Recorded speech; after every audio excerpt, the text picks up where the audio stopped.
Quantas pessoas nesta tarde gostariam de expressar a Deus um profundo agradecimento pela existência da Eslavec? Quantas pessoas querem agradecer a Deus pela iluminação que o Espírito houve por bem conceder ao seu servo, pastor Silas Malafaia, para gerar, produzir, desenvolver esta escola, que está sendo uma fonte exuberante de bênçãos para o povo de Deus. Se não se molestam com o que eu lhes peço, eu queria pedir que de pé nós aplaudíssemos a Deus, que orientou o pastor Silas pela Eslavec.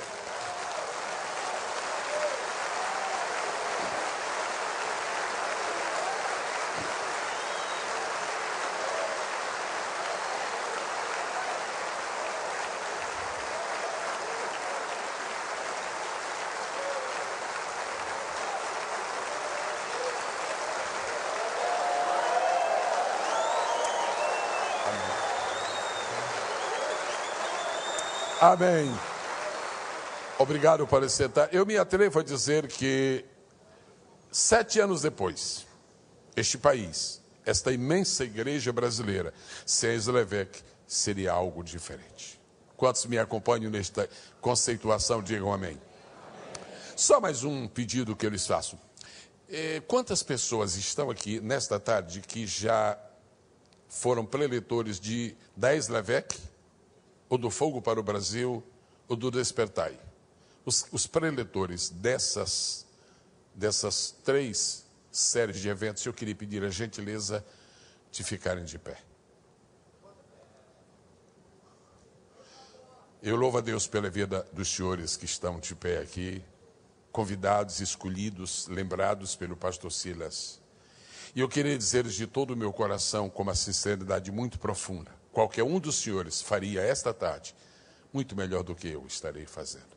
Mas eu louvo a Deus pela vida dos irmãos, e eu queria pedir que este auditório tão seleto oferecesse um aplauso a Deus pela vida destes homens.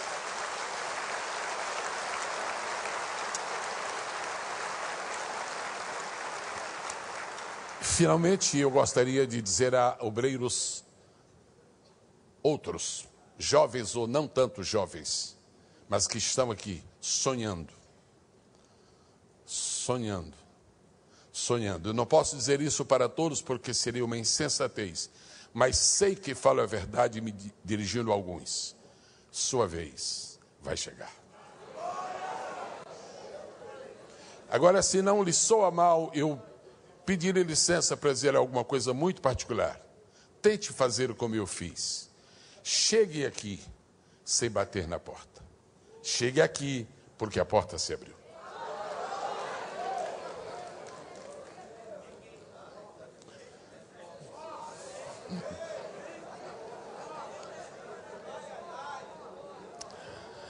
Abra a Escritura Sagrada neste momento. Evangelho de Jesus Cristo, conforme escreveu São Marcos, capítulo de número 10. Como foi dito ontem, pelo pregador da noite, pelo ensinador da noite, pelo mestre da noite, não se está falando apenas para estes milhares que aqui estão. Está se falando para uma multidão muito grande que está por trás desses que aqui estão. E haverá uma reprodução muito profunda dos conceitos, das ideias, das palavras, das mensagens. Eu espero em Deus, de todo o meu coração, que não se diga nenhuma palavra desta tribuna, nesta Eslavec, que não possa ser reproduzida depois, para que o Senhor se glorifique em todas as coisas. Quantos dizem amém? Evangelho do Senhor Jesus Cristo, conforme escreveu Marcos capítulo 10, versículo de número 9. Eu peço encarecidamente às vozes femininas que sejam ouvidas agora o mais bonito que puderem, porque depois vêm os homens. As vozes femininas, Marcos 10, 19, 1, 2, 3.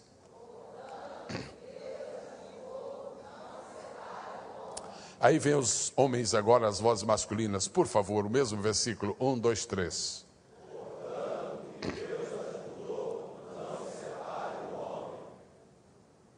Todos nós conhecemos este versículo. Todos nós já o lemos muitas vezes. E principalmente nós já ouvimos esse versículo muitas vezes citado em cerimônias de casamento. Não é o caso. Mas é um versículo. Está na Bíblia. E foi esta porção que Deus pôs no nosso coração para nortear o que vamos ministrar aqui esta tarde. Eu gostaria de lembrar por primeiro um versículo que acabou de ser citado pelo pastor Silas. Hebreus 4:12. Hebreus 4:12. Eu vinha conversando ontem do hotel para cá com um grupo de amigos e estava dizendo a um deles que eu tenho um carinho especial pela carta aos Hebreus. E eu disse para este irmão que eu penso que Deus ocultou o nome da pessoa que escreveu a carta aos Hebreus por causa da magnitude das revelações. E ele disse para mim, mas e Efésios? E a gente conseguiu, em 15 minutos, dialogar sobre isto e mostrar que Hebreus tem revelações mais profundas do que Efésios. Em Hebreus 4:12 está escrito, aí Deus não deixou conhecida para nós a identidade de quem escreveu, para que nenhum resquício de glória pudesse dirigir-se para essa pessoa. Todos nós, pregadores, lemos um texto de Romanos, Colossenses e Efésios, principalmente, e depois tomamos 1 minuto ou 2 para exaltar a Paulo. Não penso que isto ofende o Espírito Santo, mas exaltamos a Paulo. Quando lemos Hebreus, não sobra para ninguém, só para Deus, só para o Espírito Santo. É na carta aos Hebreus que está escrito que Jesus foi coroado uma segunda vez, coisa que Paulo não menciona, senão muito pouco transparentemente. Em Efésios ele disse, o escritor da carta aos Hebreus diz que que Jesus foi coroado de glória. Todo mundo sabe que Jesus é coroado de glória por toda a eternidade, para todo sempre. Nunca houve uma época na história em que Jesus não estivesse coroado de glória. Mas depois que ele subiu aos céus, fim do seu processo sacrificial de redenção, não é que ele recebeu uma outra coroa, uma segunda coroa. E escreveu esse homem, essa pessoa que escreveu aos Hebreus, disse, agora nós vemos, porque antigamente ninguém podia ver. E antigamente ninguém podia ver porque não havia acontecido. Mas disse, vemos, pois, agora, não antes, vemos, pois, agora coroado de glória, porque sempre foi, e de honra, porque acaba de ser. Jesus foi coroado com uma coroa de honra no céu. A honra de haver sido o primeiro homem a vencer Satanás. A honra de haver sido o primeiro homem que teve a possibilidade de destruir o destruidor. Por isso, ele vai receber o nosso aplauso agora.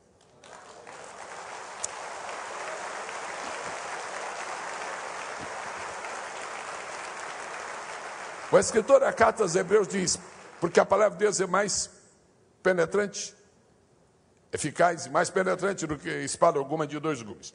Diga comigo, povo de Deus, por gentileza, espada alguma de 2 gumes. Todos nós amamos as palavras da Bíblia, todos nós amamos os conceitos da Bíblia, todos nós amamos as verdades da Bíblia, mas entre verdades, conceitos e palavras há uma diferença. Existem muitos pregadores que são especializados nos conceitos da Bíblia. Existem muitos pregadores que são especializados nas declarações gerais, generalizadas da Bíblia. Mas também é preciso dar atenção às palavras da Bíblia, uma a uma. E aqui diz, espada alguma de 2 gumes. Nós pregamos sobre palavra, pregamos sobre a palavra de Deus, pregamos sobre espada, pregamos sobre eficaz, pregamos sobre penetrante, mas não pregamos sobre 2 gumes. Está escrito 2 gumes. Será que um destes gumes nós poderíamos chamar de verdade original? Talvez. O primeiro gume é a verdade original, a verdade primitiva da Bíblia. Você lê o versículo.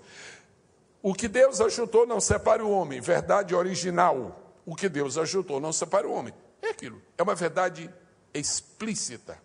Mas nós vamos descobrir que depois de lermos a Bíblia e encontrarmos a verdade original, a verdade matriz, a verdade explícita, nós vamos descobrir que em seguida, no mesmo texto, se encontra uma verdade implícita. No mesmo texto se encontra uma verdade derivada, ela é derivada da original. Daí vem as duas possibilidades maravilhosas de entender a Bíblia. Uma, pela interpretação. Interpretação é o exame literal de um texto, tendo em vista a sua verdade original, sua verdade explícita. Mas depois vem a aplicação, que não está explícita, mas está implícita. Que não é uma verdade original, mas é uma verdade derivada. E verdade original é tão verdade quanto verdade derivada. Não estou falando de absoluto e relativo, estou falando de original e derivado. Partindo desse princípio, eu vou usar para este versículo não a verdade original, não a verdade explícita, que diz respeito, pelo contexto, a casamento, a união entre homem e mulher, a única bíblica. Pois bem, mas quero usar então uma verdade implícita. E uma diferença que nos deixa muito à vontade, nós pregadores, é que se nós estamos expondo ao povo a verdade explícita, nós somos obrigados a buscar o contexto. Se nós estamos desenvolvendo um sermão, uma mensagem, um estudo, uma palestra sobre a verdade original, somos obrigados a recorrer ao contexto. Mas se nós queremos usar uma verdade implícita, nós somos liberados do contexto e vamos usar só aquele texto. É isto que eu vou fazer nesta tarde. Esquecer mulheres, esquecer homem, esquecer casamento e lembrar do que está escrito aqui. O que Deus ajuntou, não o separe o homem. Agora nós vamos buscar uma verdade implícita neste texto explícito. O texto explícito diz, o que Deus ajuntou, não o separe o homem. E o implícito? O implícito é o seguinte, o que Deus separou, o homem não ajunte. Se o que Deus ajuntou, o que Deus uniu, não pode ser separado, por que pode ser unido o que Deus separou? E a ideia central que está na minha mente, no meu coração, no meu espírito, e eu quero comunicar esta tarde, é a seguinte. Nós, pregadores e líderes na obra de Deus, precisamos estar vigilantes para nós não separarmos o que Deus uniu.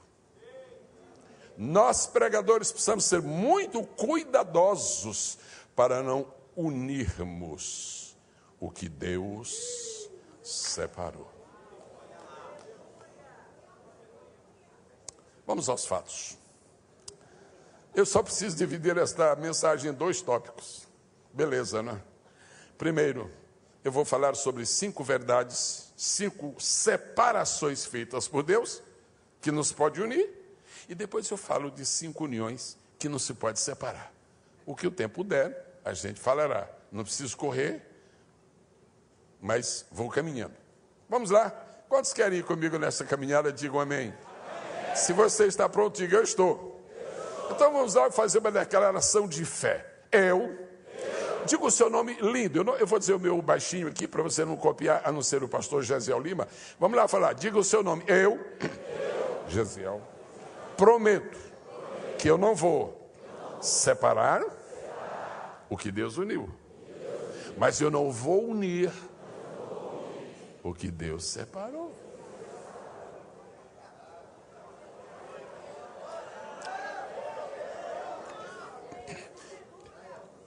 Eu tenho procurado descobrir na Bíblia quais foram as coisas que Deus separou. Que eu começo pela verdade implícita, para que termine pela explícita. E encontrei alguns textos claramente declaratórios daquilo que Deus separou. Há centenas de textos sobre separação feita pelos homens. Não é o nosso caso. Jesus não disse que é para não separar o que Deus uniu. Que não é para separar o que o homem uniu, é para não separar o que Deus uniu. O que existe de gente defendendo casamentos feitos pelo diabo, casamentos feitos pelo homem, casamentos feitos por padrinhos, casamentos feitos por dinheiro, querendo que Deus confirme algo que ele não firmou. Confirmar é firmar a segunda vez, mas não é o assunto. Bom, vamos ver a primeira grande separação que Deus fez na Bíblia. E nós não podemos unir o que Deus separou. Gênesis capítulo 1, versículo de número 4. O fato de estarmos lendo agora Gênesis capítulo 1, versículo 4, sugere o quê? Que essa ideia de separação é antiga, que essa ideia de separação ela é anterior a muitíssimas outras grandes decisões de Deus. Gênesis 4 diz assim: e viu Deus que era boa a luz, e fez Deus separação entre a luz e as trevas.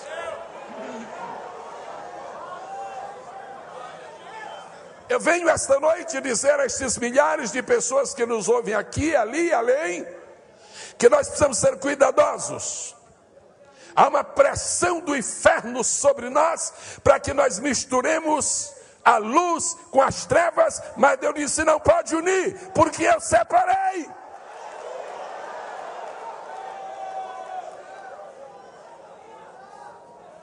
Isso é extremamente abrangente.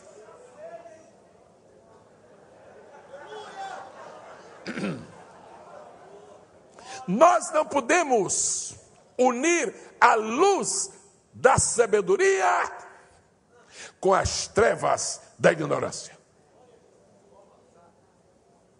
Nós não podemos unir a luz da verdade com as trevas da mentira e do erro. Nós não podemos unir a luz da santidade com as trevas das abominações. Caia sobre nós nesta tarde um temor profundo de Deus e um respeito pela atitude dele em separar a luz das trevas, e não vamos permitir que a luz volte a se unir às trevas jamais, porque Deus, desde Gênesis 4, separou a luz das trevas e hão de estar separadas por toda a eternidade. Bendito seja o nome do Senhor. Vamos à segunda separação feita por Deus. Vamos para Gênesis. Vamos para o capítulo 1. No ato da criação, Deus estava querendo e separando. Você não tem que esperar que a pessoa tenha um ano de crente para começar a fazer uma disciplina de consagração. Ele tem que ser separado no ato da criação, da nova criação. Você não tem que pôr um regime de hibernação em alguém que está vindo para Cristo. Vamos esperar um pouquinho, está muito verde, está muito fresquinho. Mais tarde a gente ensina os princípios fundamentais. Vai ser treva no meio da luz, porque não será luz no meio das trevas.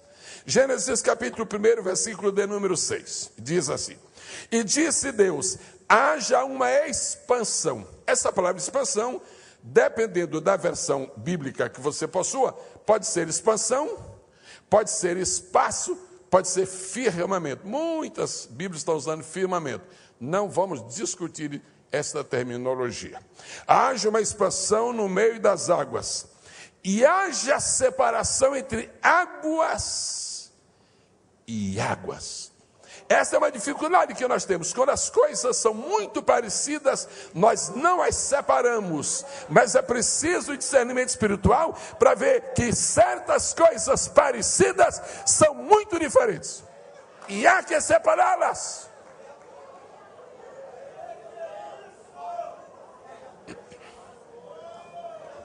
Não é verdade que se deve aceitar na igreja qualquer música, porque música é de Deus. Dizer que música é de Deus não é verdade. Música de Deus é música divina. Música mundana não é música de Deus. Música do diabo não é música de Deus. Música da carne não é música de Deus. Música de Deus é música das águas que estão acima da expansão.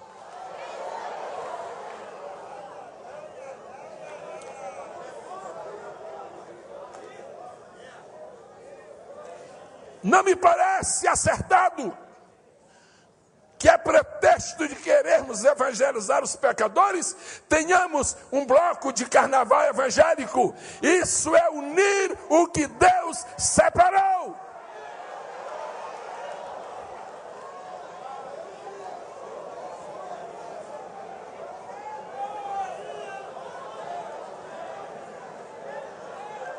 Jesus disse: o que Deus uniu, não separa. Verdade explícita. O que Deus separou, não una. Verdade implícita. Gênesis capítulo 1, versículo 7. E fez Deus a expansão e fez separação entre as águas que estavam debaixo e as águas que estavam acima. Líderes da obra de Deus deste Brasil, homens e mulheres que têm vindo aqui a esta Eslovéquia na esperança de receber de Deus, não dos homens, de Deus, através dos homens, claro, receber de Deus orientação, diretriz. Não esqueçamos de uma coisa: águas que são de cima não são águas que estão embaixo.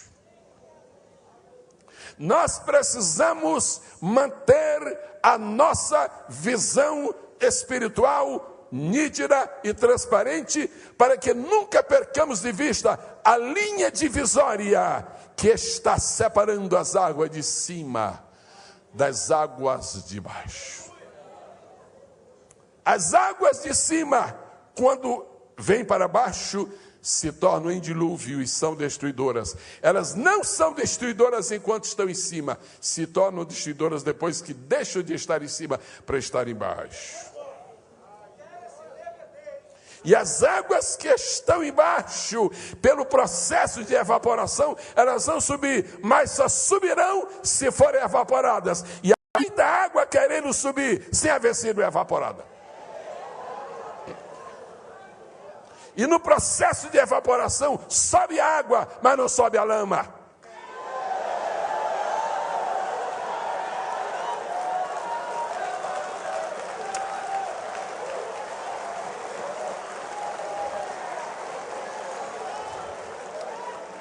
O perigo de unir coisas que possuem dimensões distintas e agrupá-las como se fossem da mesma classe.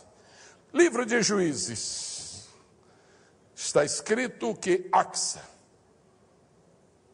foi interpelada por Otniel, seu querido esposo, porque o pai dela havia dado a eles em herança uma terra, por causa do ato heróico de Otniel. E disse: minha filha, fala com teu pai. Porque a gente tem fonte aqui, mas nós só temos fonte embaixo, só fonte de baixo. E não está certo. E resumindo, diz a Bíblia que Axa foi lá e disse: meu pai, não estamos satisfeitos. As fontes de baixo, quando ocorre seca, elas se esgotam. Mas as fontes de cima, elas não se esgotam. E diz a Bíblia que eles receberam de novo um brinde, um bônus, uma doação de Caleb. E aí sim, aí tiveram fontes superiores e fontes inferiores.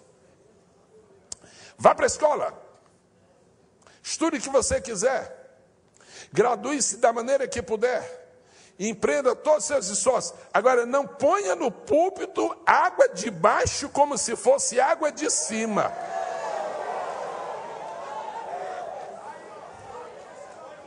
Esse povo que veio aqui não veio por causa das águas de baixo, ele veio por causa das águas de cima.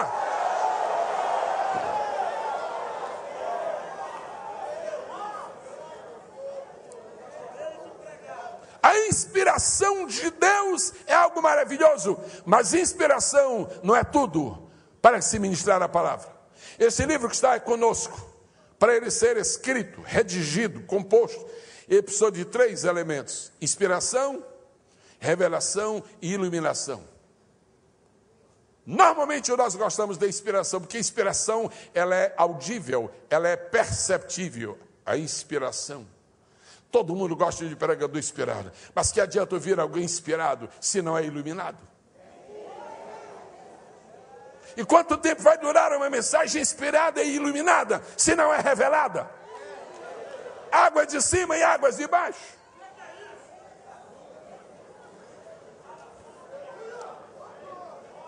Todos nós estamos enxergando tudo aqui, porque está claro. É um ambiente aqui que está claro. Agora, se escurecer, se chegar à noite e apagar todas as luzes, nós não enxergaremos nada. E não precisa haver nenhum cego aqui, nenhum deficiente visual para não se enxergar nada. É que existem trevas por dentro e trevas por fora. Para o cego, tudo está escuro. Para o que tem bons olhos, tudo está claro. E só bons olhos é que discernem as águas debaixo das águas que estão em cima. Agora, quantos quilômetros mede o firmamento? Nem a ciência diz. E só não diz porque não sabe. Ele só não sabe porque Deus não vai passar isso para eles. E esta é a nossa luta. Há dias que parece que essa expansão tem apenas meio metro. E rapidamente nós conseguimos absorver o que Deus tem para nós. Mas às vezes parece que tem 200 quilômetros. E fica difícil chegar. Uma mensagem nós podemos esboçar em 15 minutos. Mas outras há que duram 6 meses. Depende do tamanho do firmamento. Depende do tamanho da expansão que nós tenhamos que romper. Agora, quanto mais longa é a jornada para alcançar as águas de cima, maior é o efeito salutar da obra que Deus faz.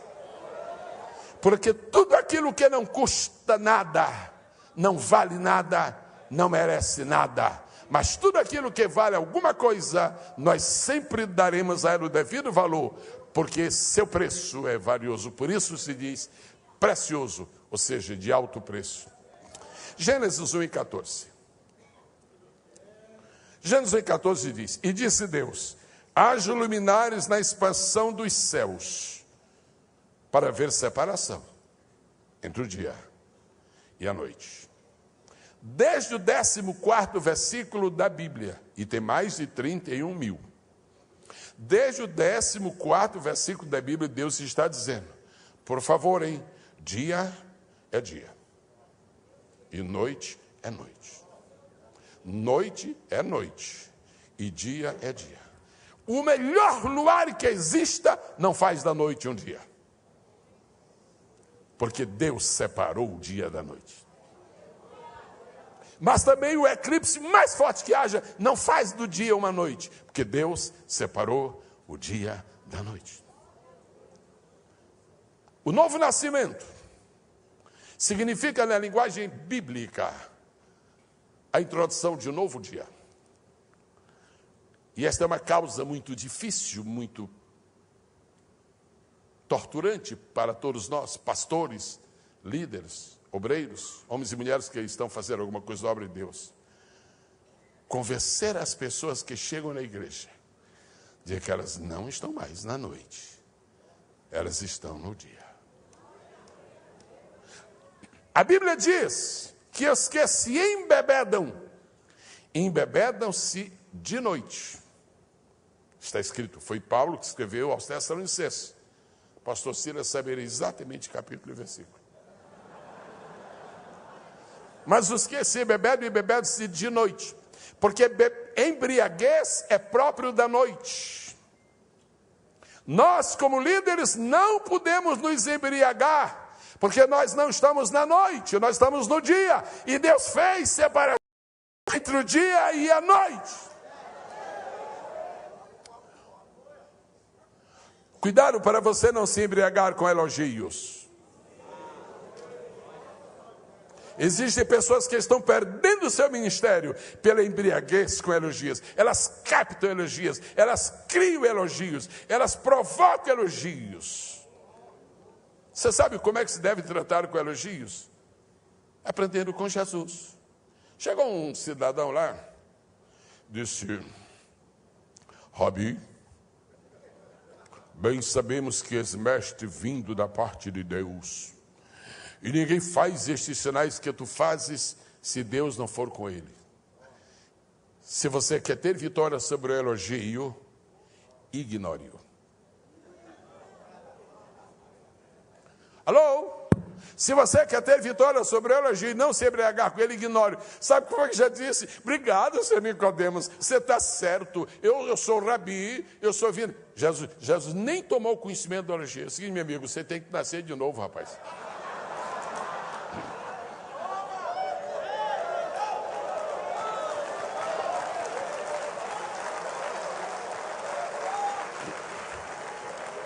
O elogio pode não produzir uma queda, mas a reação ao elogio pode produzir uma queda.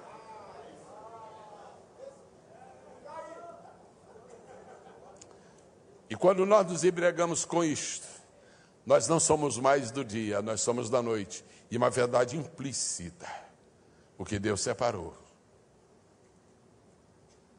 Não junte. A outra vez que vieram elogiar Jesus, ele já reagiu de outra maneira. Bom mestre, que farei para dar a vida eterna? A este Jesus respondeu. Mas Jesus respondeu com uma pergunta. E quem elogia não quer ouvir perguntas. Porque cebosamente eles querem ser tratados como grandes. E Jesus disse: por que me chamas bom? Se o elogio fosse verdadeiro, ele teria dito, não, mas todo mundo na terra sabe que o Senhor é bom. Mas como era elogio oco e moco, por que me chamas bom? Agora, interessante, que Jesus não desprezou o elogio como um todo, mas ele pôs as coisas no seu devido lugar. Quando Jesus esteve aqui na terra, e eu vou falar isto assim muito piedosamente,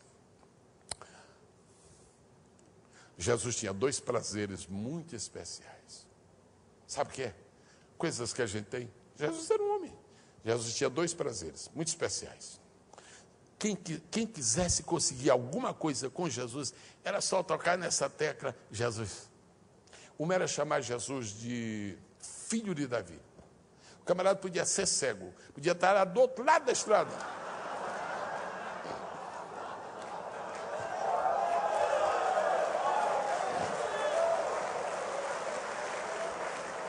Lá naquele mundo que ninguém escuta nada. Jesus de Davi.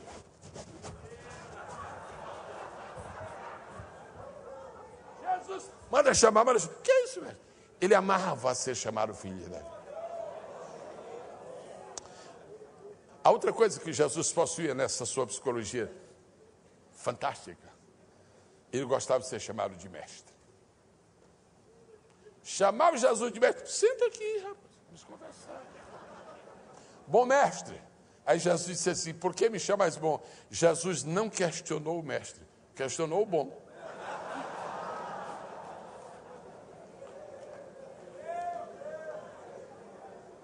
E se você me pergunta por que Jesus gostava de ser chamado, eu penso que é um direito seu recordar isto. Parto do pressuposto de que todos sabem. É que Jesus sabia que só dispunha de 3 anos para ser chamado de filho de Davi e de mestre. Ele só fantasia, me chama de mestre, me chama. Porque é só aqui. Lá no céu, ele nunca será chamado de filho de Davi, porque Davi lá não é um rei, é um súdito como nós. E outra razão é porque ninguém o chamará de mestre. Nenhum, jamais, por toda a terra. Mestre, que mestre? Só existe mestre onde existe ignorância. O céu não é o caso, portanto.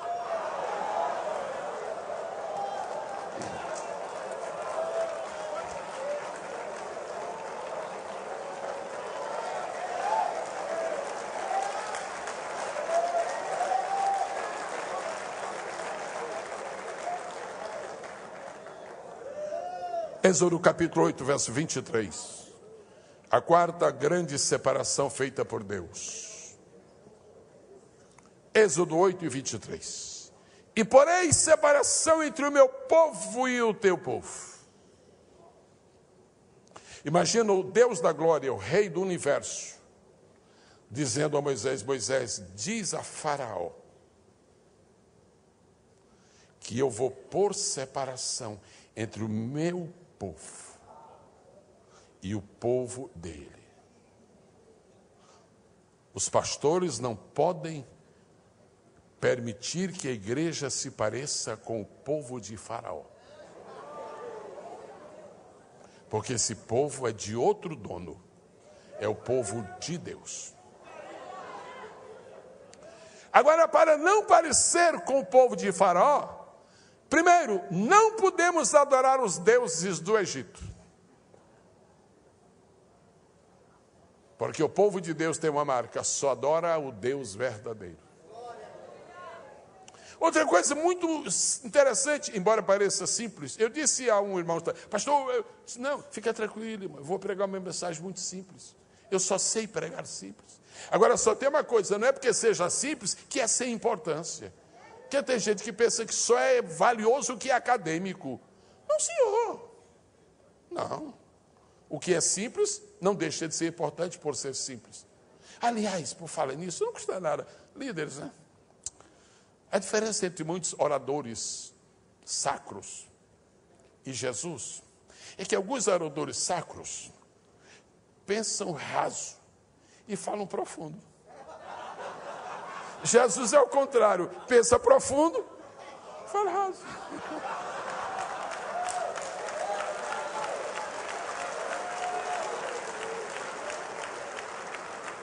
E Deus disse para Moisés: fala com o Faraó, eu vou pôr separação entre o meu povo e o teu povo.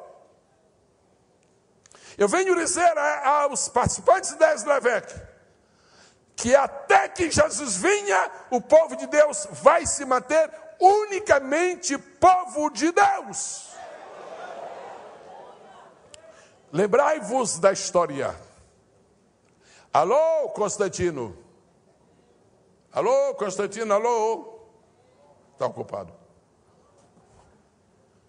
Quando o povo de Deus, por estratégias políticas,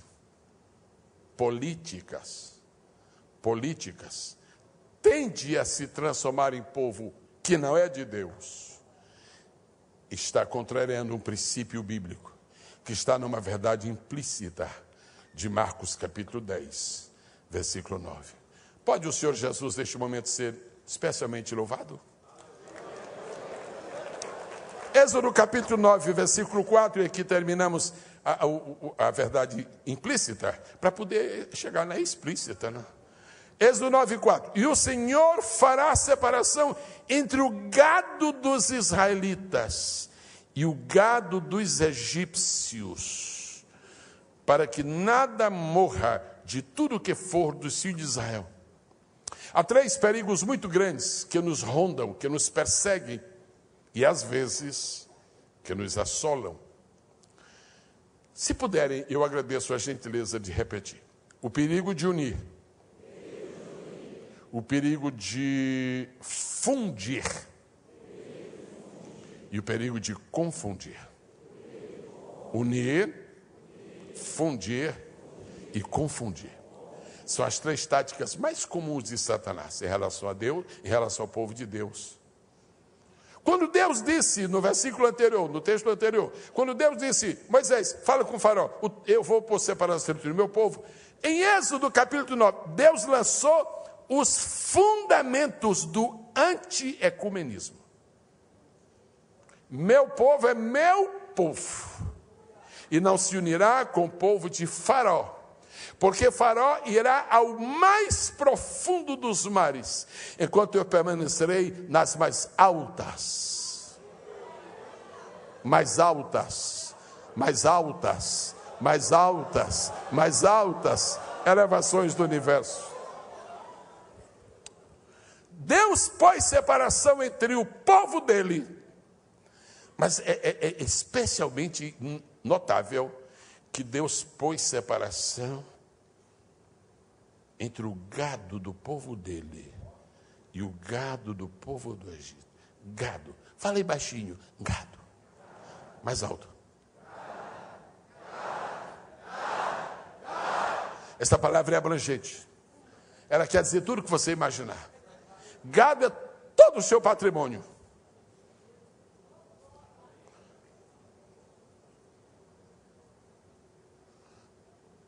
Se você é povo de Deus, se você pertence ao povo de Deus, Deus quer proteger o seu gado. Deus quer proteger a sua fazenda. Deus quer proteger os seus bens.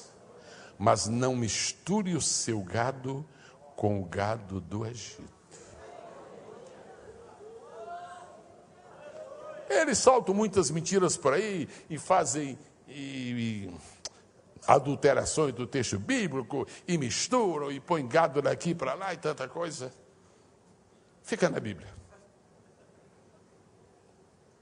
O que você possui. Você acha que Deus se incomodaria com o presente que você dá ao seu filho no Natal? Depende do presente. Se você der ao seu filho um revólver de presente no Natal, você está dando a ele um gado que é do Egito. A maldição do Egito vai vir para a sua casa. Se você der para sua filha uma boneca que foi consagrada aos demônios, você está trazendo o gado do Egito para a sua casa. E quando a praga da peste no gado vier, vai alcançar sua casa. Tem um aparelhozinho muito bonito, agora tem uns moderníssimos, são tão finos que pode encostar na parede, não é mais problema. Antigamente era caixa de madeira, agora são muito sofisticados. Aquilo nem é de Deus, nem é do Egito. Não, aquele negócio, pode desligar aquilo, porque não incomoda ninguém. Agora, se você trouxer para seu aparelho televisor um programa do Egito, quando vier a praga que vai destruir as novelas do inferno, vai chegar na sua casa aquela praga, porque você misturou o seu gado com o gado do Egito. Não separe o que Deus uniu, mas, por favor, não una o que Deus separou. Continuamos?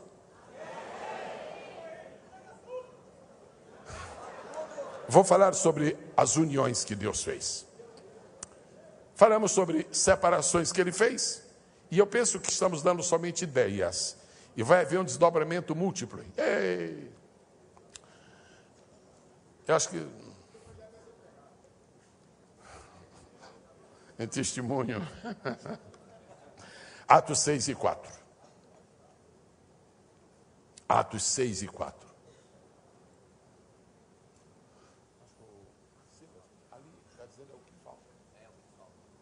É o que falta ali? Faltam 10 minutos?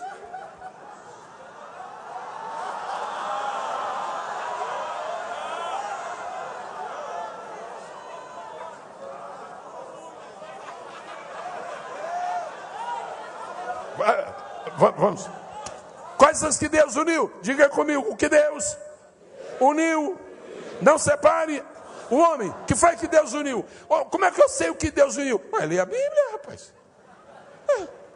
Atos 6,4. Mas nós perseveraremos na oração e no ministério da palavra. Deus uniu a palavra dele com a tua oração. E não adianta ficar 10 horas seguidas lendo a Bíblia e não ter um momento de oração, porque você está separando o que Deus uniu. Mas também não adianta ficar a noite toda em oração e a Bíblia nunca ser aberta, porque a oração é a comunicação vertical ascendente, mas a palavra é a comunicação vertical descendente. Se você lê a Bíblia e não ora, então o telefone só funciona de um lado. Alô, alô, alô, é o seguinte, tá? Alô, alô, alô, alô, alô, alô, alô.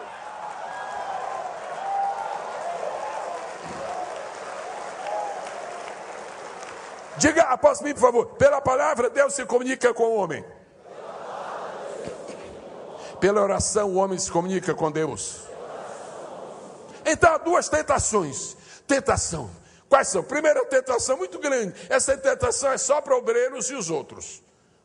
Mas é mais para obreiros. É a tentação de ler muito a palavra e não orar. Eu não orei hoje, mas em compensação que eu li, rapaz, eu li um salmão, quer dizer, o 119. Agora, a tentação de ler muito a palavra e não orar. E a segunda, a tentação de orar muito e desprezar a palavra. E aí nós perdemos o equilíbrio da vida espiritual. Quando um destes dois está ausente, a palavra oração, qual que é? Quando um desses dois está ausente, ocorre uma crise. Muita gente que está em crise, não está em crise por outros motivos, está em crise por falta de oração, ou de leitura da palavra. Se é falta de oração, é porque a antena não funciona mais, e ele não consegue mais. Se é por causa da palavra, ele perdeu a sua direção, porque o GPS está falido. Então é necessário manter os dois. Quando um dos dois está ausente, há crise. Mas quando os dois estão ausentes, aí ocorre o caos.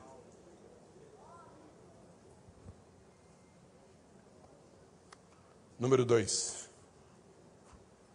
Ainda temos 7 minutos. Campainhas e romãs estão juntas. Êxodo 28, 34 e 35. Campainhas e romãs. O sumo sacerdote vai precisar entrar no Santo dos Santos e tem aquele éfode, o manto sagrado. Coisa linda, coisa linda. Ele disse o seguinte: põe uma campainha e põe um romã. Romã é um fruto. Campainha é um instrumento de toque. Campainhas e romãs. Dá para falar? Campainhas e romãs. Eu gosto de romãs porque eu posso comer. Não gosto de campainhas porque eu não como. Ou então eu gosto de campainhas porque faz um barulho bonito. Eu não gosto de romãs porque não fazem barulho. As campainhas nos lembram os dons do Espírito. E as romãs nos lembram o fruto do Espírito. Eu quero glorificar Deus pelos dons do Espírito. Dom da sabedoria, dom do conhecimento, dom de profecia ou de profetizar, interpretar línguas. Gente, milagres. Isto pode não levar você a nenhum destino se você não tiver paralelamente as romãs, ou seja, o fruto do Espírito.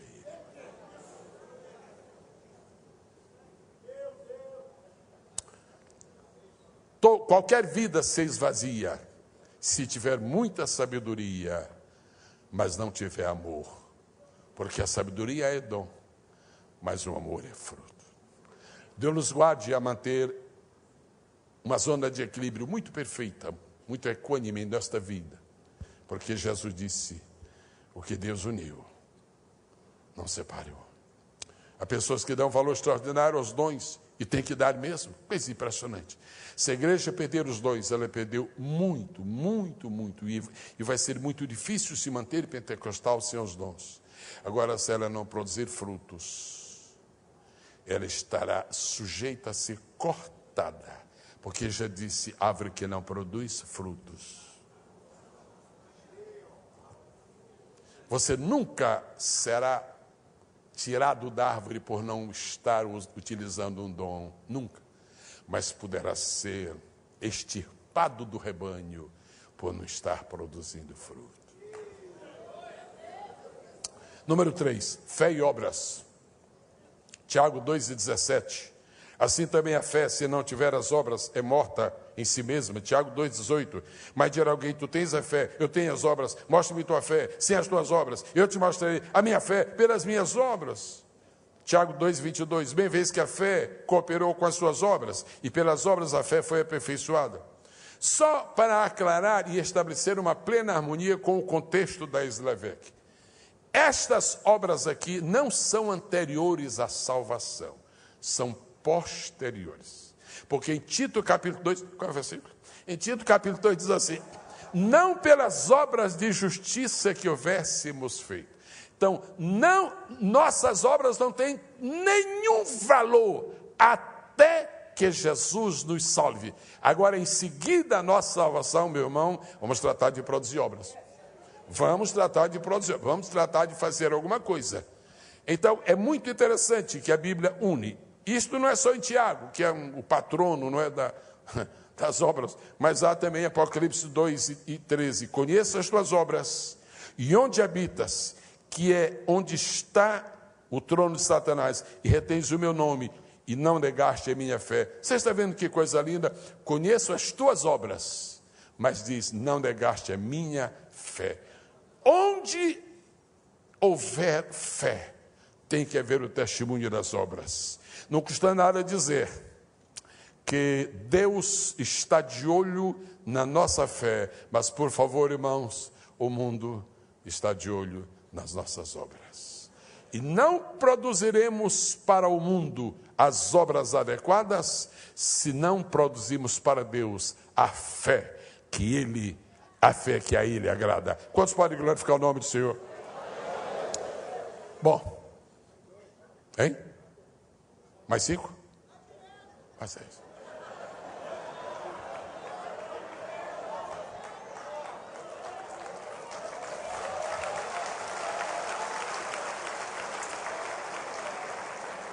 Alguém viu quando o pastor Silas falou comigo ali antes de começar a reunião? Alguém viu? Vocês viram? Você não sabe que ele foi falar comigo, não? Foi? Eu falo? Sabe que ele foi falar comigo? Por favor, não passe de 1 hora. Não foi isso não. Não foi isso não. Ele disse assim, olha, ele literalmente disse, pastor, eu gostaria de lhe dar 3 horas. Não tem problema, o senhor já me deu 2, uma hoje, outra amanhã.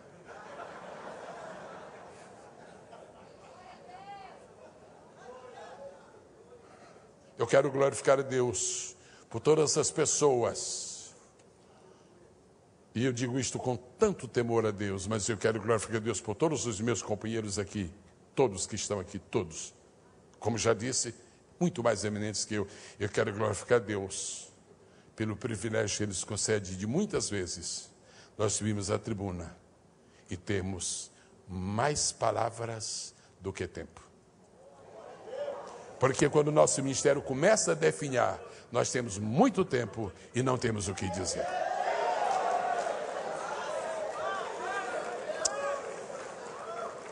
Vamos lá, vamos concluir agora. Jeremias 10:12. Ele fez a terra com seu poder. É tão lindo que eu peço que repitam. Ele fez a terra com seu poder. Terminou o versículo? Não. Diz assim, ele estabeleceu o mundo com a sua sabedoria. Você não vai encontrar na Bíblia poder separado de sabedoria. Esse é Antigo Testamento. Graças a Deus. É lá que está também o Salmo 23. Tão amado seu. Muito bem. Agora vamos para 1 Coríntios 1:24. Mas para os que são chamados, tanto judeus como gregos, lhes pregamos a Cristo. 1, 2, 3. Poder de Deus. E em seguida, sabedoria de Deus. O que está acontecendo com muitos líderes, com muitos pregadores, com muitas igrejas e com algumas denominações que estão divorciando o poder da sabedoria? O que está acontecendo com alguns pregadores neste imenso país que pulam tanto, que gritam tanto, que até gemem, que fazem tudo. Mas quando o culto termina, e daqui a 1 hora, daqui a 2, você espreme.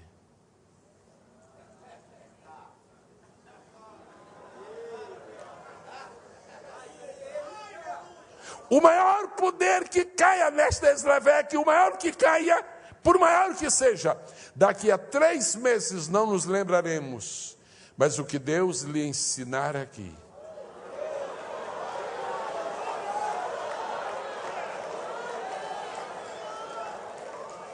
Dez anos na frente, se eu vi Gênesis 1:2, eu vi a justiça de Deus, eu vi os 7 pontos capitais.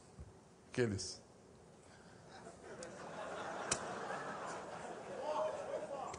Se queremos manter o equilíbrio como líderes da obra de Deus, Por favor, não desprezemos o poder, mas mantenhamos a sabedoria. Leia, leia e leia. Mas deixa eu dizer uma coisa. As melhores pregações, elas têm um segredo. O pregador, antes de se preparar, quando começou a se preparar para pregar, ele primeiro leu a Bíblia. Depois foi que ele foi examinar algum comentário, né? Se você ler primeiro os outros livros e depois a Bíblia, você vai procurar a Bíblia para o que os homens disseram. Mas se primeiro você ler a Bíblia, você vai procurar subsídios para o seu entendimento, mas quem está falando é a Bíblia, é a palavra de Deus.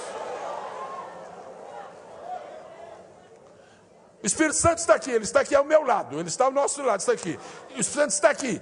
Enquanto eu estiver aqui falando a palavra de Deus, ele está aqui. E ele está assim. E os anjos, mas interessante. O que o senhor fez aí, Espírito Santo? Eu estou confirmando. Se eu citar Flávio José, não tem nada com isso.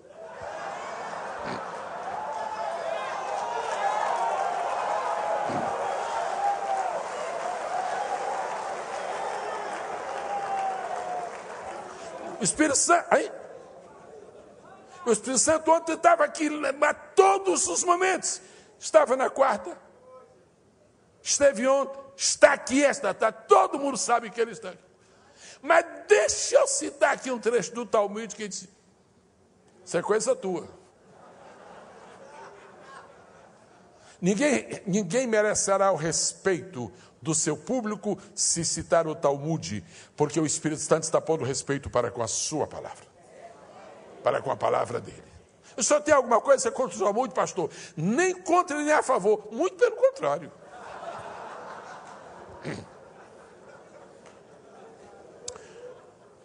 Seja um líder cheio de poder, mas não perca a sabedoria.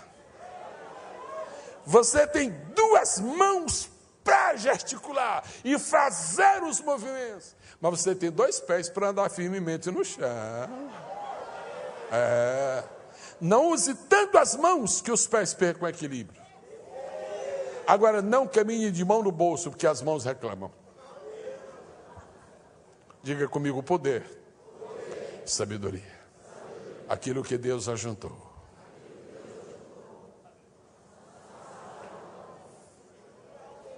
Pastor, e na vida prática, como é que é esse negócio? Me deram uma prorrogação?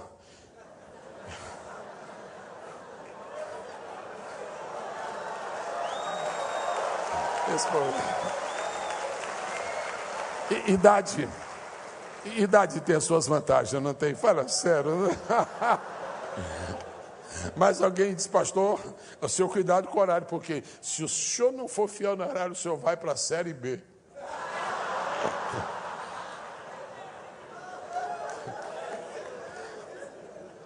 Jesus está em Caná da Galileia. A água é água, mas ele vai transformar água em vinho. Só se transforma água em vinho com poder. Mas antes de manifestar o poder de transformar água em vinho, disse, agora trago primeiro essas talhas para encher de água. A ordem para encher as talhas é a voz da sabedoria. A liberação da virtude para a transformação da água é a liberação do poder. Trabalho com os dois. Diante do túmulo de Lázaro, Jesus chega e manifesta todo o seu poder, algo extraordinário. Lázaro, vem para fora. Isso é a voz do poder. Mas no eco da voz do poder se ouve os lampejos da eterna sabedoria. Aí Jesus disse, agora Marta e Maria, por favor, desatai-o e deixai-o ir. O poder ressuscita, a sabedoria manda cuidar. Você pode exaltar a majestade do Senhor esta noite? Poder sem sabedoria conduz ao fanatismo. Só repita se quiser. Bom, você não repetiu porque não quis. Eu vou repetir porque eu quero. Poder sem sabedoria conduz ao fanatismo. Sabedoria sem poder conduz ao formalismo. poder se manifesta nas emoções. E não vem censurar pregador porque se emociona, não, que Jesus também se emocionou. Jesus se emocionou diante de uma mulher que... Não é possível, não é possível. Poder se manifesta com emoções. Se você não gosta de emoções, você tem que passar de Atos 1 para Atos 3. Vai ser um problema, porque Atos 1 tem uma eleição... Não foi fraudulenta, foi herética. Tu, Senhor, sabes qual dos dois tem escolhido? Eu não escolhi nenhum. Eu não escolho dois. Para cada cargo na igreja, Deus não tem dois candidatos. Deus só tem um. Você vai aprestar dois candidatos, isso é falta de discernimento de Deus e de conhecer a sua vontade e o seu plano. Isso é a mutilação da teocracia. Em nome de uma democracia que não é parte da teologia verdadeira. Poder se manifesta nas emoções, mas a sabedoria se manifesta nas reflexões. E se nós nos emocionamos demais e não refletimos, nós terminamos batendo com a cabeça na parede.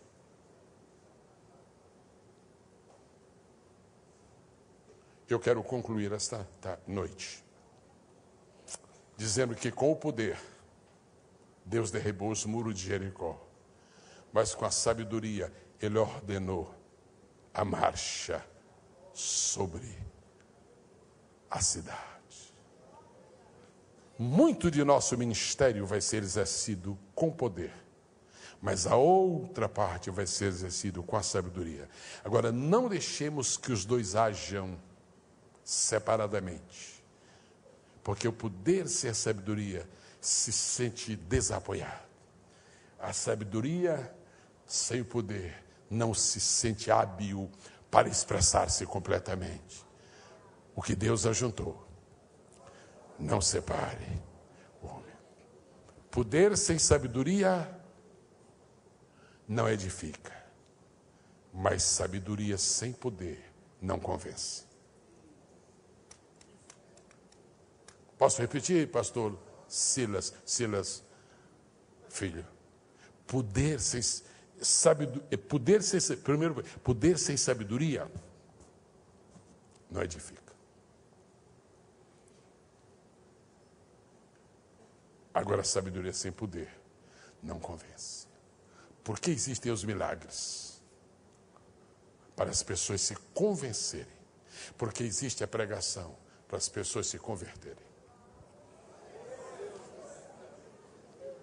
Eu quero concluir, fazer uma declaração de cunho profético. Não estou assumindo a postura de um profeta. Não. Sou boieiro, cultivador de sicômoros, sou dos paus da roça, mas estou falando em nome do Senhor. Eu quero predizer, profetizar, que os últimos dias da igreja, serão dias de poder e de sabedoria. Quero declarar em nome do Pai, do Filho e do Espírito Santo, vai surgir um avivamento de sabedoria e um despertamento de poder na igreja do Senhor. Deus vai fazer o milagre de nós voltarmos à Bíblia ao invés de Facebook. Deus vai nos permitir receber um espírito de iluminação tão grande que nós vamos conhecer os mistérios últimos no sentido cronológico da igreja na terra. E como eu creio que este avivamento de sabedoria e de poder já está em curso, eu me atrevo a dizer, sem nenhum sentido secundário, pessoal, humano, o Senhor me defenda disto, mas eu me atrevo a dizer que esta escola é parte de um movimento de Deus para produzir poder e sabedoria. Sob a autoridade do Senhor Jesus, eu me viro para ti agora e te digo, pede a Deus sabedoria, Eu não posso dizer, receba a sabedoria. Não é assim não, sabedoria não é chuva. Pede a Deus sabedoria, busca a sabedoria. E se pedir e buscar não encontrar, compra. Que lá em Provérbios manda comprar, compra. Arranja a moeda que aceite, que Deus aceite. Busca a sabedoria, porque para cada grama de sabedoria virá outra de poder. Se você deseja uma unção especial do Espírito Santo sobre a sua vida, fique de pé agora.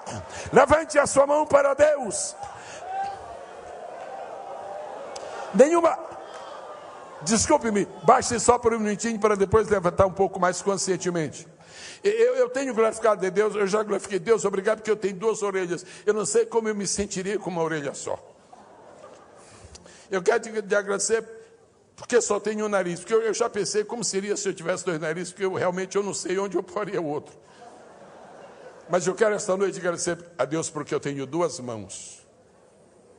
E você compreende mais uma razão, talvez a milionésima razão pela qual Deus nos deu 2 mãos. Como eu digo Deus, Tiago 1,7, se algum de vós tem falta de sabedoria, peça a Deus. Agora não baixe a sua mão esquerda pedindo sabedoria, porque a outra vai se levantar e diz: Deus, eu quero também o teu poder. O que Deus ajuntou, não separa o homem. Agora faça assim comigo: poder e sabedoria.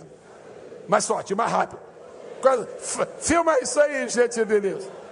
Aí está o sinal de um avivamento no tempo do fim. Poder, poder,